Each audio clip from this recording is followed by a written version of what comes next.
Voy a saltar del módulo 2 al módulo 4 porque ayer estábamos hablando al final un poquito del TEA, igual mañana me retrocedo al módulo 3, ¿sí? Para no colocar ahorita dislexia, cuando ayer cerramos hablando un poquito del TEA, ¿sí? Entonces por eso hice este ajuste, pero no se va a dejar de dar ningún contenido.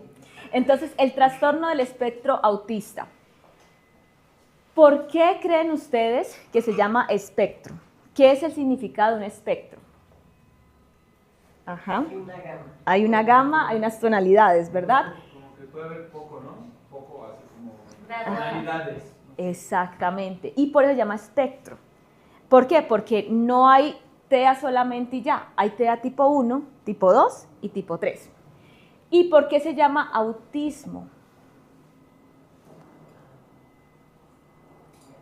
Básicamente porque el original de esta palabra, cuando habla de autismo, es una persona dentro de sí misma.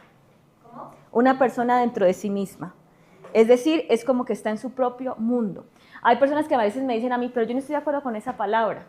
No, pues yo no estoy de acuerdo con el trastorno. Sí, o sea, yo no quiero que esté, ¿sí?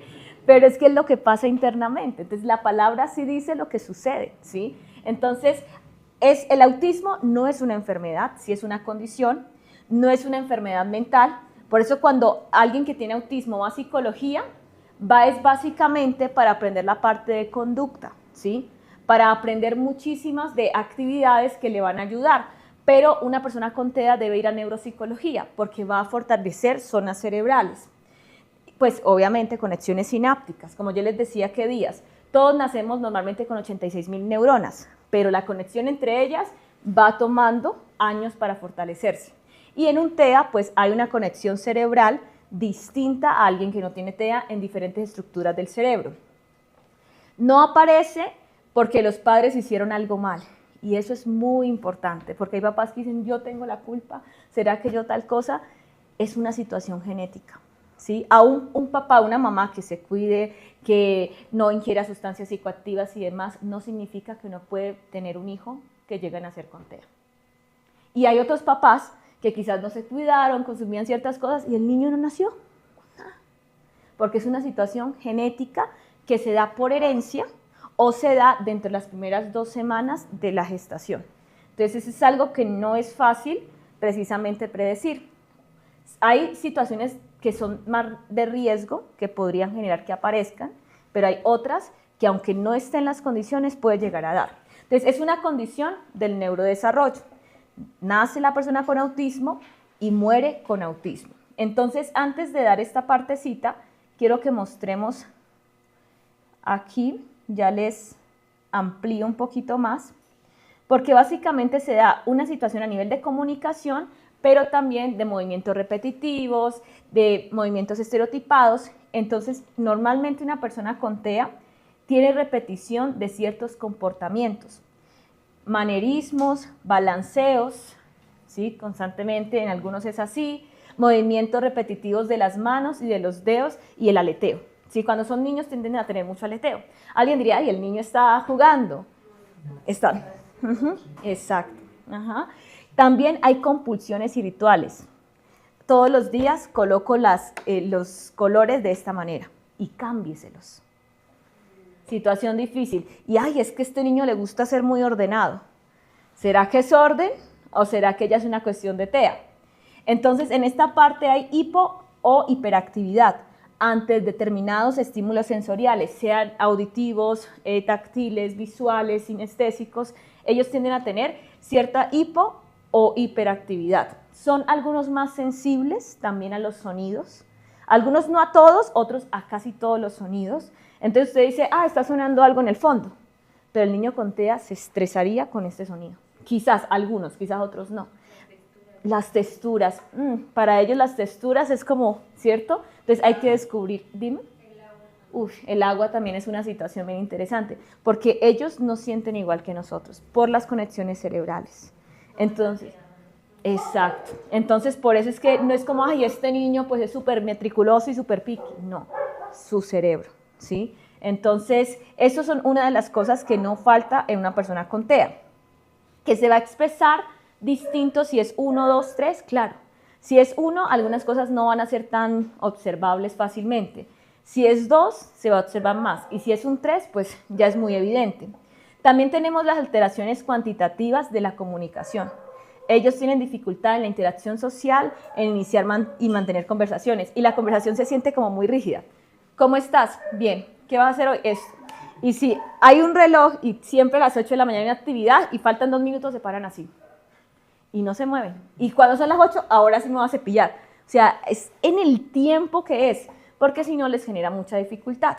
También hay dificultades en la conversación, preguntas, respuestas, no hay ese fluir de la conversación. Y también hay mucha dificultad en la parte de abstracción.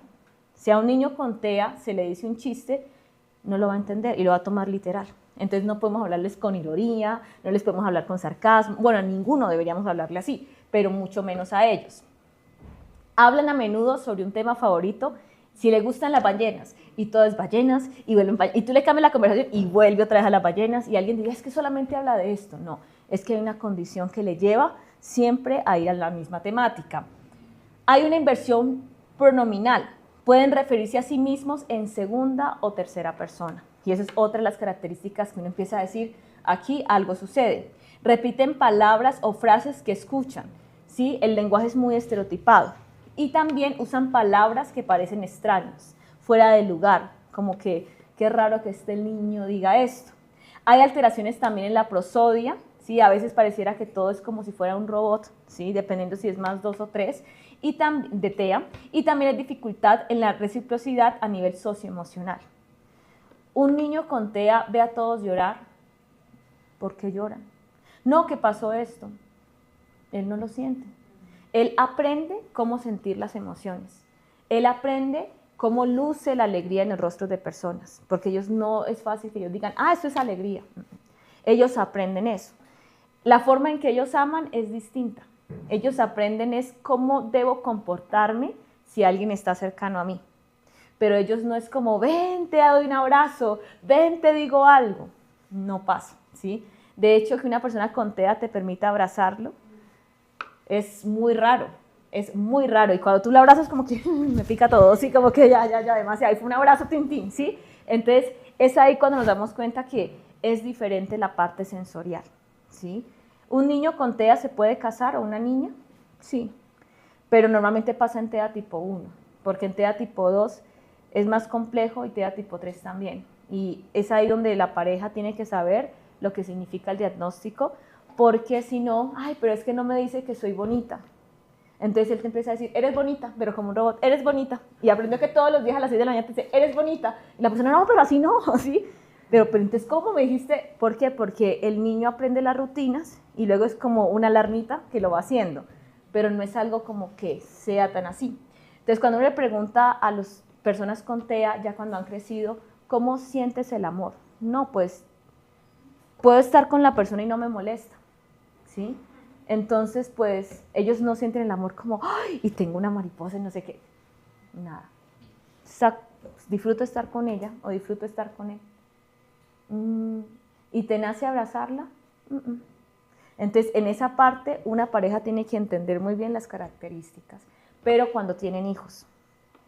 Ellos aprenden que a los niños hay que llevarlos al colegio, entonces lo hacen todo muy sí, pero hay que explicarles y también llevarles poco a poco esa capacidad un poquito de expresar afecto, pero les va a dificultar. Entonces ellos dicen, por 5 segundos soporto esta incomodidad, 1, 2, 3, 4, 5, ya, ¿sí? Y así es como ellos, ¿sí? Entonces es algo, para nosotros sería muy raro, ¿cierto? Extremadamente raro, pero es lo que sucede en ellos, ¿sí? Entonces es ahí cuando tenemos que tener presente que cada niño con TEA es un caso único en el mundo. Nunca más vamos a volver a tener una persona con TEA igual a la otra, ¿sí? Hay cosas específicas e individuales que solamente podemos vivir con cada niño o niña con TEA. Entonces aquí hay un nivel tipo 1. El nivel tipo 1 a veces pareciera o se camufla con rasgos de personalidad, ¿sí? Cuando la persona no sabe lo que es TEA tipo 1 dice, es que no le gusta hablar con nadie, es que se le dificulta mirar los ojos, es que prefiere estar a solas. Y a veces no es cuestiones de personalidad, es cuestiones de TEA. Entonces, en comunicación social, sin apoyos, ellos pueden responder una pregunta que tú hagas, pueden entender lo que tú les estás hablando, tienen buena atención, son muy inteligentes. Algunos niños con TEA ya a los 7 años hablan 3 idiomas, pueden ocupar los primeros, puestos de clase. ¿Les cuesta iniciar conversaciones? Sí. ¿Les cuesta mantener conversaciones? Sí, son las conversaciones más superficiales. Hoy tenemos un examen de esto, esto y aquello, perfecto, ya, ¿sí? Vamos a hacer esto y se quedan en silencio. O sea, ellos están en silencio, dicen ciertos comentarios, pero no están constantemente hablando. Se les dificulta mirar los ojos, como lo he dicho. Es capaz de hablar usando frases. Por eso a ellos se les entrena mucho en la cognición social. Cuando una persona llora, ¿qué es usual que se le diga? Cuando una persona anda tal cosa, ¿qué es usual que no se le vaya a decir? Entonces ellos empiezan más a ver el mundo dentro de las acciones, ¿sí? También en esta parte pueden llegar a ser amigos, pero es muy atípico. A veces normalmente tienen un amigo, 2 amigos, pero es que ellos pueden vivir sin el amigo, ¿sí? Entonces, ¿cómo tú haces amistad con alguien que puede vivir sin ti? ¿Sí? Pues claro, todos podemos vivir sin las personas, sin muchas personas, claro que sí, pero necesitamos generar vinculaciones, porque el amor no es te necesito, entonces te busco. Yo decidí que hagas parte de mi vida, pero un niño con TEA se le dificulta esa vinculación. Entonces es a través de las rutinas que ellos dicen, hoy voy a pasar tiempo con tal persona, porque es mi amigo, porque ya es una rutina. Entonces es un tanto diferente. La inflexibilidad del comportamiento, por supuesto que está presente, se puede manejar un poquito más, pero a ellos hay que comunicarles. Vamos a hacer mañana esto, ¿sí? Y vamos quizás a cambiar a tal hora. Entonces a ellos siempre hay que comunicarles antes de generar un cambio. Y entre más antecitos mejor, porque usted le dice en 10 minutos vamos a hacer otra cosa, el niño entra en una situación de impacto. Entonces muchos empiezan a golpear, se empiezan a morder, empiezan a gritar, se indisponen, porque ven la vida distinta a la nuestra. A nosotros nos dicen, vamos a hacer tal cosa, listo, flexibilidad, porque es una cognición, ¿cierto? Pero cuando un niño tiene TEA hay que trabajar muchísimo la flexibilidad cognitiva para que ellos puedan llevar ese tipo de cambios, ¿sí? Hay una amiga su hijo que tiene TEA tipo 1, él siempre me sorprende muchísimo, y yo le digo a ella que ha trabajado la flexibilidad cognitiva de una forma tan asombrosa con su hijo, que le podemos a veces cambiar las cosas de 2 minutos y ya, y él lo comprende perfectamente, ¿sí? Pero sabemos que le genera a veces malestar, entonces siempre ella le está indicando, se le da, digamos, como ciertas directrices y él nos sorprende, ¿sí? Pero es un niño con TEA tipo 1 que desde los 3 años ha recibido estimulación. Entonces eso hace que a sus 9 años veamos esos grandes avances que normalmente un niño con TEA no tiene, ¿sí? Eso también facilita que ella es docente. Entonces hay todas unas situaciones que le ayudan bastante. Muchos papás no saben sobre la docencia, entonces no saben cómo en casa precisamente preparar un ambiente adecuado para las características de su hijo. Y esos retos también lo tiene el docente.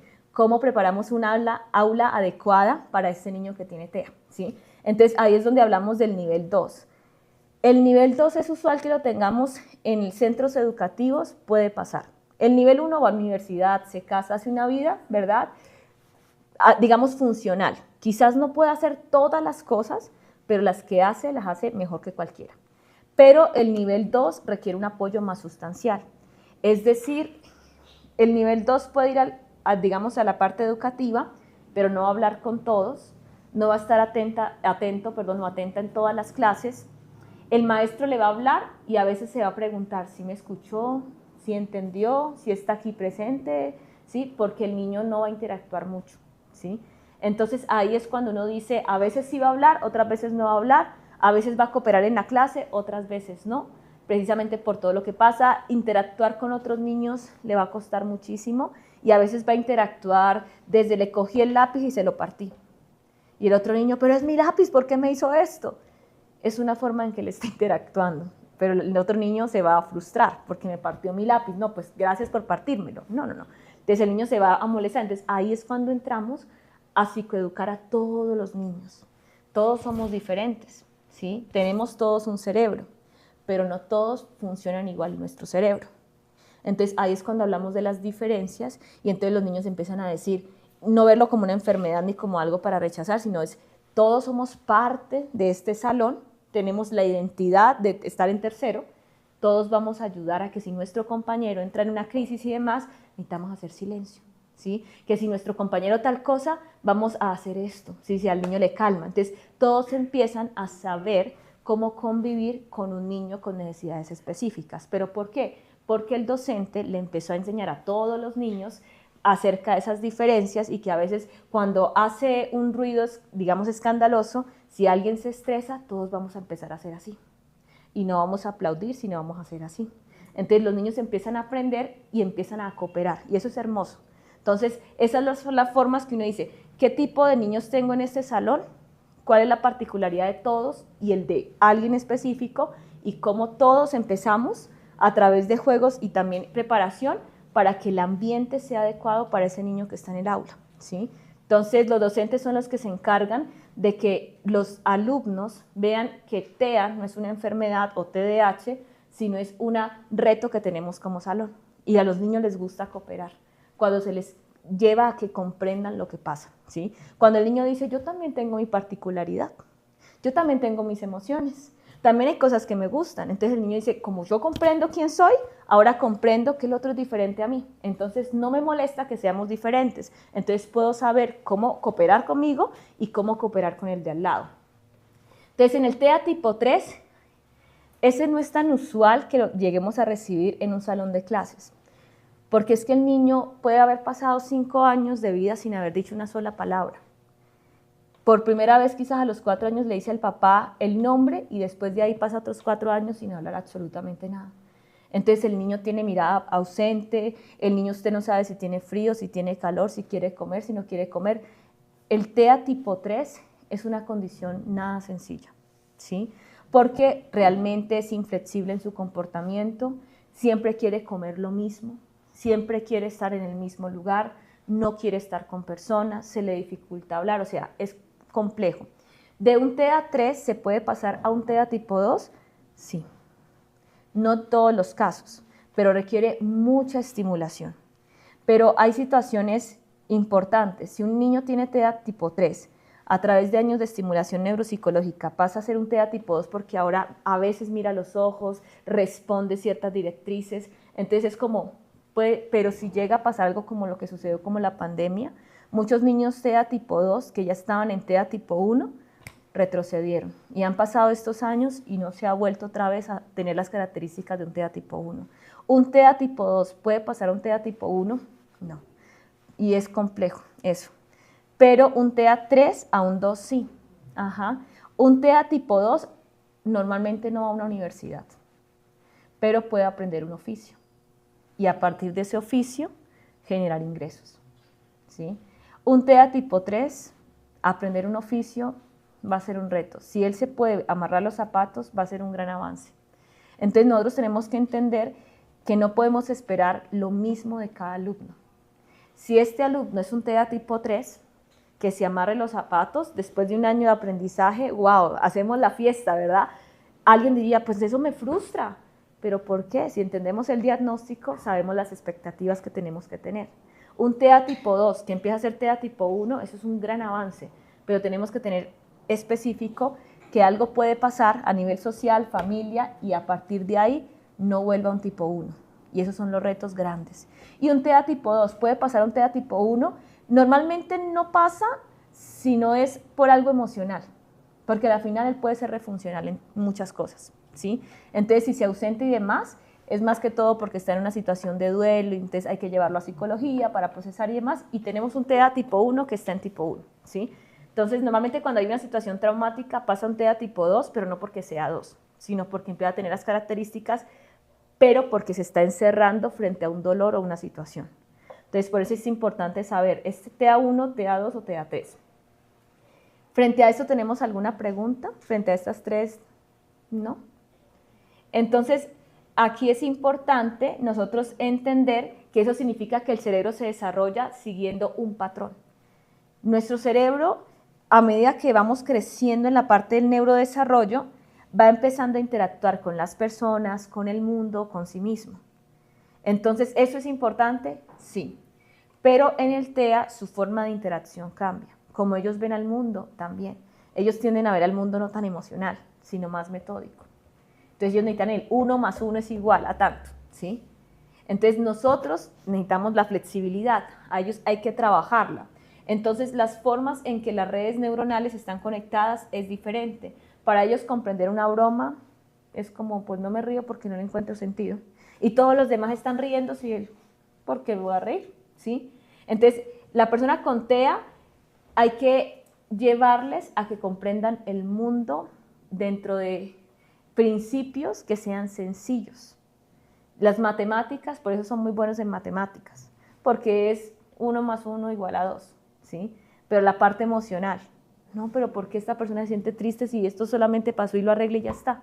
Ah, porque es que la persona tiene emociones, pero él no siente igual las emociones. Entonces es ahí cuando tenemos que llevarle a las personas a entender las emociones de los otros y las propias y enseñarles cómo la sociedad normalmente funciona ante esas emociones.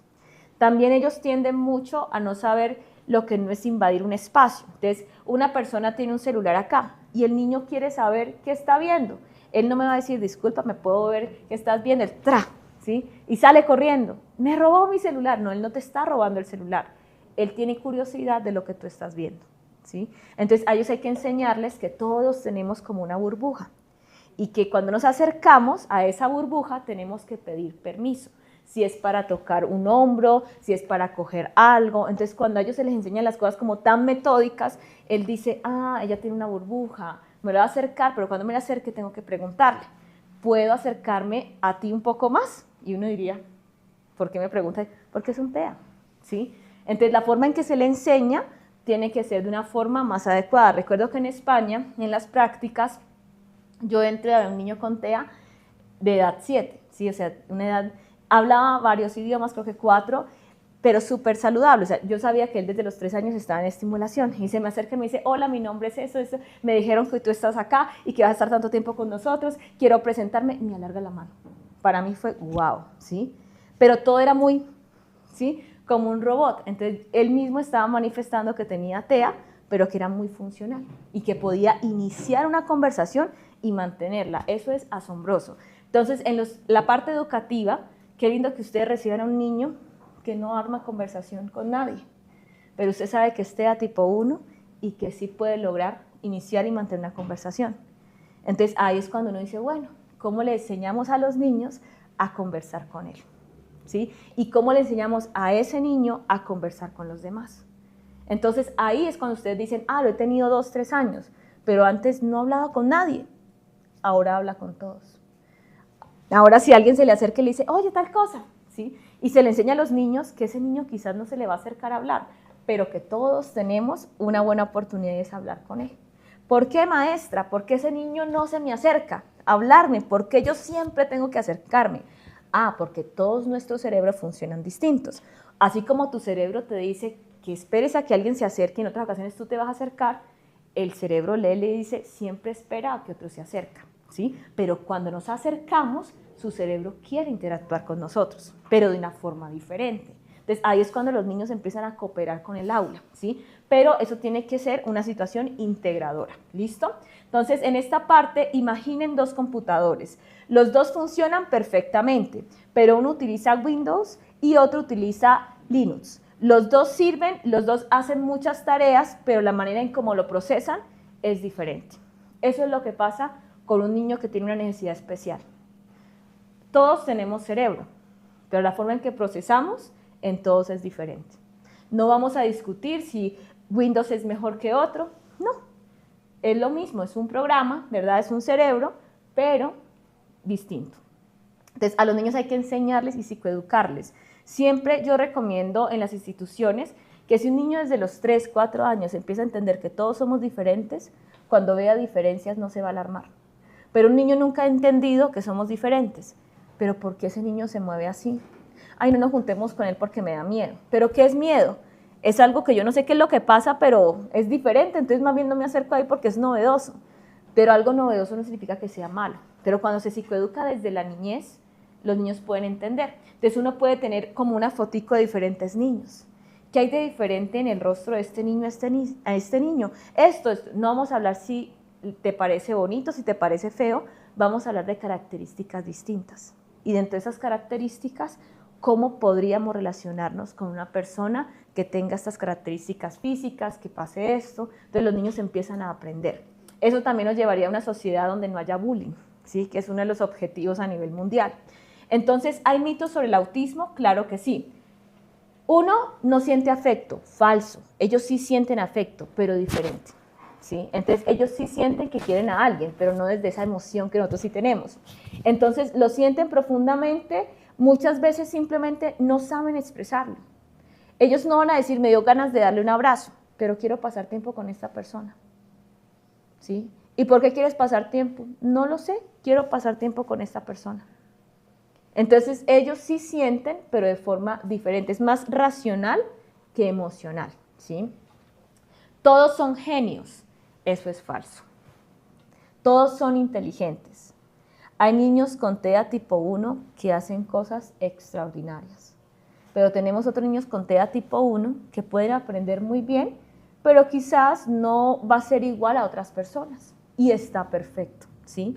Porque a veces también socialmente se ha hecho una sobrevaloración. Todos son extremadamente inteligentes, todos somos inteligentes, pero dependiendo, por lo menos, lo mío no es la química ni la física.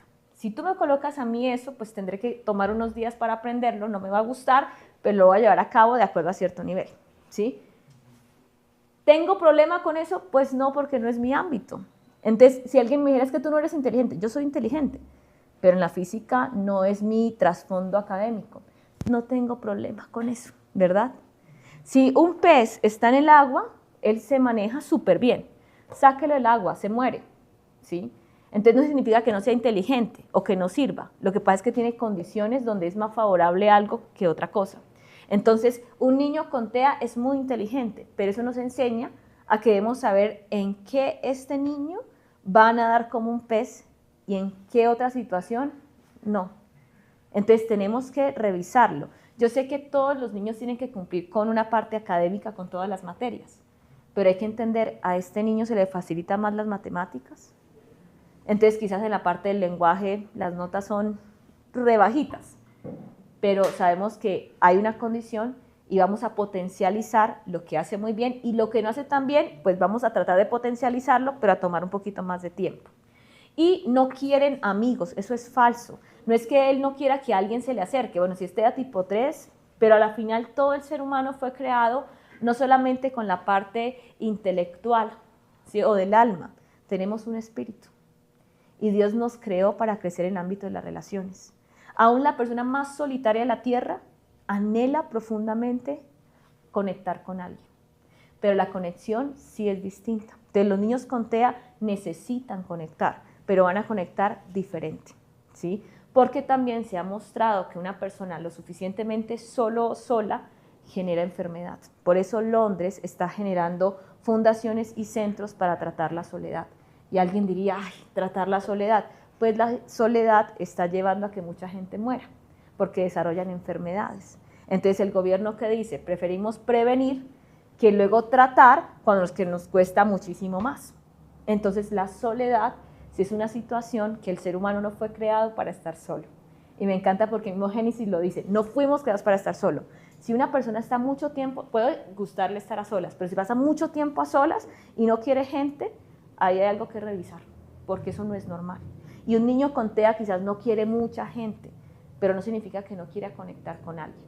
La conexión va a ser un poco diferente, pero todos necesitamos conectar con las personas. Y la soledad es una de las situaciones más difíciles que en la actualidad hay y lo que se avecina a futuro. Yo anhelo que en Latinoamérica no pase, pero lastimosamente está empezando a suceder. Que quizás en 20 años es posible que mucha de la sensibilidad que tiene Latinoamérica la pierda. Por eso necesitamos buscar no volvernos tan independientes. Podemos hacer muchas cosas, pero qué bueno invitar a un otro a hacerlas con nosotros, ¿sí? Porque Latinoamérica tiende a ser muy cariñosa, muy sí, pero ¿cómo son ahorita los adolescentes? Llegan a un lugar y hola, ¿cómo estás? Y el abrazo, ay, no, yo no quiero a nadie, ¿sí? Entonces, imagínense en 20 años, si eso sigue pasando. ¿Seguiríamos siendo un poco más afectuosos que otros continentes? Sí, pero después de 50 años, ¿qué pasaría? Entonces, es ahí donde uno dice, mantengámonos sin ser fríos. Mantengámonos pasionales en el buen sentido, ¿sí? Siendo consciente del otro. Entonces, un ejemplo clínico. Un adolescente decía, yo quiero amigos, pero nunca sé cuándo debo hablar y cuándo debo quedarme callado. Eso resume muy bien el desarrollo de un TEA. Él quiere hablar de las ballenas, pero no todos quieren hablar de las ballenas. Entonces es la forma en que él te dice, quiero interactuar contigo, mira estas ballenas, y empieza a hablarte solo ballenas, ballenas, 2 horas hablando de ballenas, y te dice, cambiemos de tema. Pero espérame, el niño de TEA está hablando conmigo. Entonces mi comunicación está supliendo una necesidad que él tiene y que yo tengo. Él sí me va a poder responder preguntas que ni por la mente yo tengo. ¿Y cuántas ballenas hay? ¿Y cuál es la función de cada ballena? ¿Y cuál es la ballena que hace tal sonido? Y el niño habrá estudiado todo eso, ¿sí? Porque un niño con TEA es muy curioso y se mete mucho en el conocimiento. Entonces, se va a interactuar con él, pero vamos a tocar temas que quizás nunca tocaremos de ciertas formas, ¿sí? Entonces, es nosotros tener esa flexibilidad para disfrutar las temáticas que quizás ni disfrutamos. Maestra, maestra, mira esto que hice. Ay, otra vez otra ballena. Wow, ¿por qué lo hiciste? ¿Cuándo lo hiciste? Hacerlo, ¿sí? Entonces el niño va a sentir, y él, ¿sabes qué va a hacer un niño TEA? Va a hacer un dibujo y quiere que todo el mundo lo vea. Y si todo el mundo dice, wow, al otro día te trae más. Y luego te trae más y usted dice, hagamos una exposición en el colegio de lo que se está haciendo. Wow. Imagínense llegar a tener una exposición del arte de los niños TEA. ¿Qué hago con todos esos 100 dibujos? Pues expónganlos en la galería y lleven a los otros niños a admirar lo que hizo su compañero. Y entonces, ¿qué va a decir? No, los niños TEA son muy artísticos. No, ellos son muy inteligentes. Entonces ya los niños dejan de pensar que es un problema y saben que es una condición, ¿sí? Entonces, de esa forma se hacen espacios diferentes. Todo alumno suma. ¿Cuántos tienen más de un hijo? Súper bien. Ajá. ¿Son iguales? No. ¿Y eso los hace que sean mal? ¿Es malo uno a diferencia del otro? No. Lo mismo pasa con los alumnos. Todos son diferentes. Pero si no estuviera ese hijo, uy, ¿verdad? ¿Qué dolor habría? Lo mismo debería pasar con un alumno. Si tiene una necesidad especial, pero si hoy no viniera a clase, hace falta. Y no, ay, qué bueno que hoy no vino y que no venga esta semana. No, no. Si no vino, yo lo voy a extrañar, porque puedo relacionarme con esa diferencia. Dentro de esto hay bases neurológicas, 100%. Y es que la neurociencia, digamos, no quiere hacer las cosas complicadas. De hecho, entre más conocemos del cerebro, más fácil se hacen las cosas. ¿No estamos disfrutando de la inteligencia artificial en muchas formas? Yo creo que sí. En otras es un reto grandísimo. Pero dentro de lo que es favorable, antes, cuando estaba esta parte de enciclopedias, ¿no? Que el internet no estaba tan, sí, yo tenía como 5 o 6 años, en ese entonces cuando, ay, acceso a internet, y yo ni entendía muy bien, pero era como la panacea. Ahora la gente nace y el internet está presente y todo, entonces ya no tienen que ir muchas veces a una biblioteca, porque hay una facilidad. La neurociencia no quiere complicar las cosas, quiere facilitarlas. Entonces, por eso es que estudia la relación del cerebro y la conducta. Entonces, el niño con TEA planifica, pero no planifica igual que tú y yo.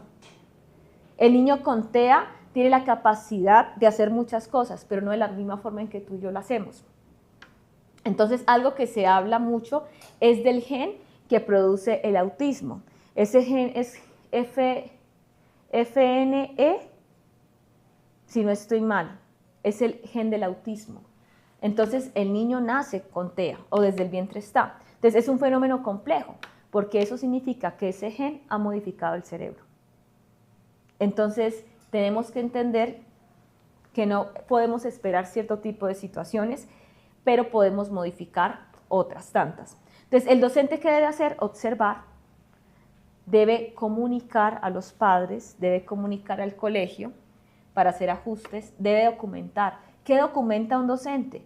Le gusta tal sonido, le irrita este sonido, para que empiece a saber cómo en el aula puede llevarse a cabo. Y debe saber cuándo remitir, ¿sí? Porque los docentes no tienen que ser psicólogos, no tienen que ser neuropsicólogos, y a veces los papás, voy al colegio y que allá traten todo. No, el docente tiene que saber dentro de su profesión qué le compete y qué puede generar un ambiente más favorable. Pero a la final, esto hay que trabajarlo con especialistas, ¿sí? Y es ahí donde entra la psicoeducación a los padres. Entonces, cuando se documenta, uno toma esa información para modificar el aula, pero a la final, el papá también tiene un acto de mucha responsabilidad sobre su hijo, ¿sí? Entonces, el diagnóstico, digamos, no busca decirle al maestro que el niño tiene una etiqueta, sino que quiere decirle al maestro qué tipo de necesidades tiene el niño. Porque ¿de qué les beneficia a ustedes que les llegue un diagnóstico de tiene TEA? Perfecto, tiene TEA, pero ¿qué con eso? Ah, pero si les dice tiene TEA, entonces él necesita fortalecer las habilidades de comunicación, pero este niño, la forma en que se va a comunicar es de esta manera. Entonces ustedes saben sus necesidades y pueden decir, ahora tengo cómo trabajar en el aula. Y no tengo un diagnóstico que no tengo la menor idea de cómo llevarlo a cabo. Entonces hoy sabemos que ellos requieren conectar de una forma diferente. Entonces hay que revisar, ¿le gusta el sonido? ¿Le gusta la parte visual? ¿Le gusta los sinestésicos? ¿Qué le gusta? Entonces para que pueda conectar con ello. También a este niño que le estresa, ¿qué necesidades tiene? Tiene necesidades de conectar con la gente, pero no va a conectar igual. Entonces, ¿cómo hacemos que conecte? Ah, que le gusta hacer dibujos y luego mostrárselos a todos. Es una forma en que él interactúa y conecta con todos. Entonces, sabemos que ahí está conectando. ¿Qué otra forma? Entonces, todos tenemos necesidades, pero de acuerdo a un diagnóstico cambian esas necesidades y la forma en que se expresan. También hay que trabajar con el TEA mucho la parte sensorial. Que a un niño le fastidia quizás la textura de esta mesa, porque a un TEA le puede fastidiar esta textura. Entonces, ¿cómo colocamos en la mesa diferentes texturas? Le colocamos aquí la que más le gusta y aquí 2 o 3 que no le gustan. Y progresivamente lo vamos llevando a que el cerebro se adapte a estas texturas. Entonces, no es obligarle a algo, pero es facilitar precisamente que aun cuando donde ponga las manos, su cerebro empiece a adaptarse, porque tiene un problema de adaptación. Entonces muchas veces el niño va a utilizar solo esta parte, pero entonces le vamos a decir al niño a través de la conversación y demás, vamos a pasar hoy 2 deditos acá. Sí, y el niño los pasa. ¿Cómo lo sentiste? Y le vamos a dar un reforzador, para que luego quizás al año ya pase la mitad de la mesa y no haya ningún problema. Le estamos trabajando zonas cerebrales sin estar haciendo una fuerte estimulación. Entonces el bloque sensorial es muy importante. Y cuando el niño TEA ve que todos los demás lo están haciendo también, él también se anima a hacerlo, dentro de su forma, dentro de su capacidad. Entonces la sobrecarga sensorial, cuando nuestro cerebro recibe mucha sobrecarga, alguien diría es súper bueno. No, es bueno la estimulación, pero la sobreestimulación hace que el cerebro ya no quiera hacer muchas cosas. Y a veces si el lugar le lleva a la persona que tiene que hacerlo, ¿saben qué es lo que empieza a pasar? El cuerpo se empieza a enfermar. Si un niño, es bueno que un padre estimule a un niño, pero ya lleva a cosas que un niño de 3 años no tiene por qué estar haciendo, ¿sí? Y no es porque el niño voluntariamente lo haga, sino porque el papá le está exigiendo. Entonces el niño no quiere hacer algo, pero porque papá y mamá le dicen que lo haga, termina haciéndolo. Entonces el niño se empieza a enfermar, porque ese estrés empieza a abrumarlo. Un cerebro sobreestimulado no duerme bien. Está atento absolutamente a todo y a la final todo le estresa. Entonces, un cerebro sobreestimulado necesita más lugares de calma, colores que le permitan estar más tranquilo. Vamos a observar por 2 minutos este color y vamos a observar este color azul con un sonido de agua. Entonces, cuando un cerebro está muy estimulado, necesita, entonces quizás ustedes van a tener niños que los papás les exigen demasiado, ¿verdad? Y es como, pero tiene 3 años, ¿sí? Entonces uno dice, no puedo cambiar al papá, ¿sí? Pero puedo ayudarle al niño o a la niña a tener herramientas para relajarse en medio de la sobreestimulación, ¿sí? Entonces eso es muy importante. Entonces, aquí cuando alguien está sobreestimulado y está abrumado, se tapa los oídos. No quiero oír nada, ¿sí? Empieza a llorar de la nada también. Grita, ¿pero por qué gritas? Acá no se puede gritar. Pero el cerebro es una forma de decir, estoy cansada y tengo que sacar esta energía, y también tienden a huir. Por eso son niños que les cuesta interactuar con otros. Y cuando interactúan, ay, no esté cerca a mí, y lo empuja. No, no seas grosero o grosera. No está siendo grosero. Está diciéndole al otro, no te soporto porque hay algo en mí que no comprendo. Y la agresividad, ¿sí? Cuando un niño es agresivo no es de la nada. Un TEA es agresivo porque necesita controlar impulsos, cognición social y demás. Y si hay una situación de violencia en la casa, bueno, mucho más. Pero normalmente es agresivo porque el cerebro no tiene las conexiones suficientes para controlar eso. Entonces hay que enseñarle. Pero un niño que no tenga TEA y esté muy agresivo, ya es una situación emocional. Algo que pasa en casa, con algún compañero. Entonces no le vamos a criticar, le vamos a enseñar. ¿Qué hacer cuando tiene rabia? Entonces lo que hablábamos el lunes. Tiene rabia, no es malo. Utilicemos una metáfora y llevémosle a que tenga herramientas para trabajar sobre esa rabia. Entonces en esta parte quiero que tomemos un descanso porque vamos a hablar de regulación emocional, ¿sí? Estrategias para los docentes, pero antes de iniciar esto, pues para no quedar, ¿sí? Son las 10:05, entonces vamos a tomarnos un descanso. Este descanso es de más tiempo.